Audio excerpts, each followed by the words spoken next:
Hi guys, and welcome to my quick look at my personal best games for 2011. This isn't really going to be like a top 10 or anything like that, but still, I want to talk about the games I feel were the best, in my personal opinion. I'm sure everyone would agree it's been a pretty good year for game releases, with a ton of awesome games coming out, especially in the later part of the year around Christmas. Now, I won't just be covering the mainstream titles here, I'm also going to be mentioning a few of the best indie titles that I've personally played. Obviously, I haven't played all of them, so I'm only able to talk about the ones I've actually played, but still, I feel like these games definitely deserve a mention. So yeah, onto the mainstream. These are in no particular order, I'm just reading them out randomly, so here we go. First game I'm going to mention is Skyrim, and I don't think I need to explain to any of you why this game is on my list, but I'll say a little bit about it anyway. This game really was worth all the wait. I mean, many of us were waiting for this for a long time and were super excited and all of that, so it could have easily have been disappointing, but it's not. It's truly an amazing game. If I had to sum it up in a few words, I would probably pick, immersive and epic, and probably a little frustrating as well, but still, truly an amazing game, and I'd say my personal favourite out of the Elder Scrolls games that I've actually played. On to the next one, which is Assassin's Creed Revelations. I'm probably a little biased because I am actually a pretty big fan of the Assassin's Creed series, but I don't think many people would argue that this game doesn't belong here. It really is awesome. I mean, it has this high standard that I would expect from the Assassin's Creed series, and because I'm such a huge fan, my expectations of each new title in this series is very high. I'm still fairly early on in the game, but I still feel this belongs here because, as usual, the story is just awesome. Ezio and Desmond kind of gets shoved to the side a little bit again, but I don't think anyone really cares. Ezio is one of my favourite characters to come out of recent years anyway. He has a lot of personality and you care about his story, and the gameplay is as sharp as ever, and the combat, has never been Assassin's Creed's strong point, but they've definitely made some improvements. And the graphics, I've been playing it on the Xbox, which obviously limits it a bit, but it still is a very pretty looking game, so those are my reasons for having that here. Next one is L.A. Noire. Although this game does have its problems, like many people have said, like the clunky driving and shooting controls, but it still deserves to be on this list for two main reasons. One is the truly excellent storytelling and the interrogation mechanic.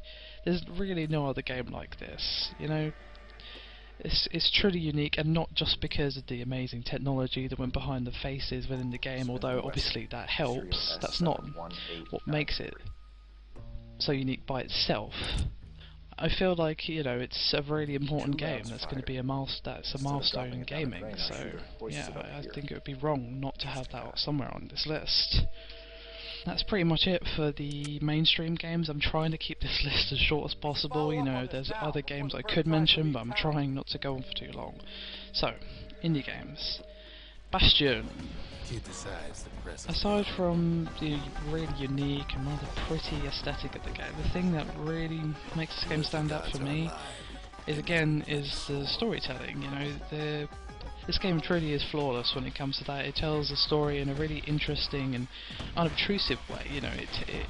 It immerses you in the world and the characters and keeps you informed on the story without getting in the way of the gameplay. And obviously they do this through the use of narration.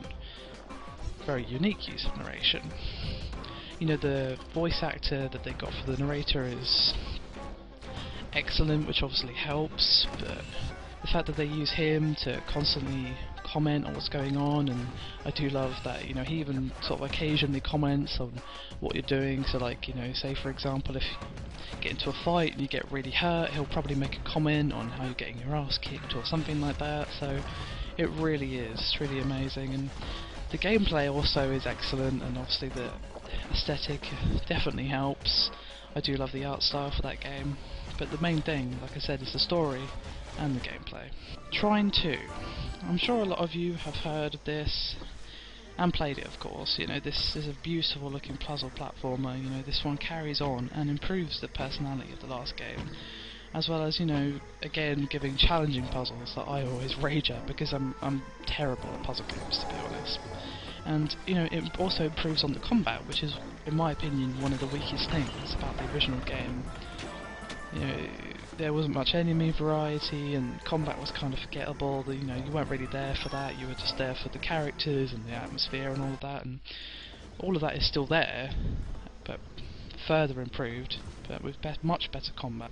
And of course, much better graphics. I mean, the graphics of the first game were pretty awesome, but the second game is just, wow, it's breathtaking. Anyone who says that isn't a good looking game needs to kind of slap themselves around with the reality fish, because yeah, it's awesome. And last but not least, a special mention goes to a game called Neutronic Rush, which, to be honest, I've only heard of because TV covered it, but still, it really does deserve a mention.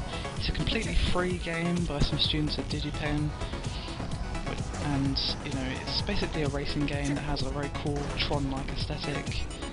And the gameplay is really fun. You know, you get points and stuff for doing crazy tricks, and the car can fly, and it's just very cool. I mean, for a free game, it's really good. You know, if I had paid like, oh, I don't know, £2 or £3, or was it $5 if you want just rough conversion, I would have been pretty happy with my purchase, because it's a really good game. It's pretty unique, and I think they should get something for it, because they've done really well. Anyway guys, that's pretty much it for this video. I hope you've enjoyed. I'm soon going to be doing a video about some of the upcoming games for 2012 that I'm really looking forward to, and my hopes and things like that for those games. So yeah, hopefully I'll see you then.